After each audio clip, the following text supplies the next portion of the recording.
অঝোরে বৃষ্টি পড়ছে ইস্তাম্বুলে, হিমশীতল আবহাওয়া। ইরদিশ প্রাসাদের জানালার পর্দা সরিয়ে বাইরে তাকালেন সুলতান দ্বিতীয় আব্দুল হামিদ। প্রাসাদের সামনে স্বর্গ। প্রাসাদ রক্ষীদের সাথে হাত করে ফেলেছে বিদ্রোহী সেনারা। সুলতানের প্রাসাদে প্রবেশ করল 5 জনের একটি প্রতিনিধিত্ব দল। ওই দলের নেতা ছিলেন সালাকিদের ইহুদি নেতা ইমানুয়েল কারাসু।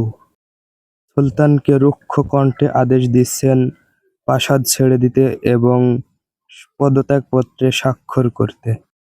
সুলতান ধিক্কার দিলেন, তোমাদের এত বড় সাহস! কে এই বার্তা পাঠিয়েছে তোমাদের? সাথে সাথে ইমানুয়েল বলল, এটি জাতির সিদ্ধান্ত।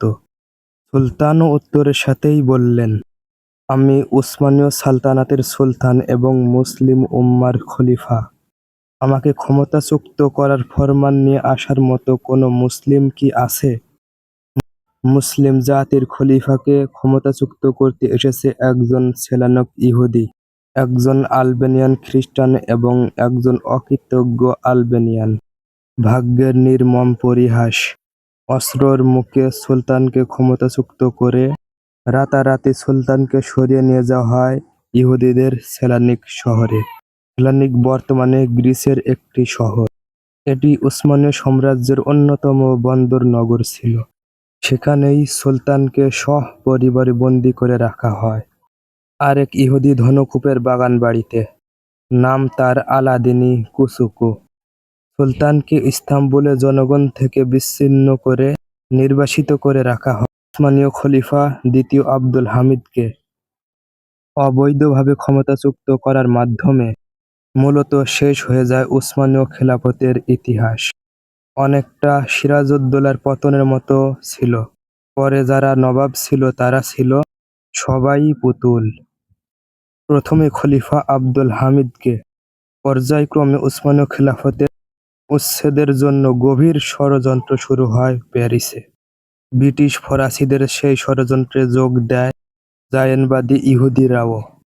তাদের তরফের দাস বানানো হয় কথিত তুর্কি জাতীয়তাবাদী সংগঠন ইয়াং তুর্ককে। ইসলামী জাতিসত্তার চিহ্ন বিলুপ্ত করে আদিম তুর্কি পরিচয়কে সামনে রেখে সেকুলার রাষ্ট্র প্রতিষ্ঠার জন্য হাত কেটে রক্ত মেখে শপথ পড়ানো হয় একদল তুর্কিদের। সাথে থাকে আর্মেনিক খ্রিস্টান ও সেলানিক ইহুদিরা। উসমানীয় সেনাবাহিনীর ভেতর বাড়তে থাকে গুপ্তঘাতকের একটি বিষ বৃক্ষ।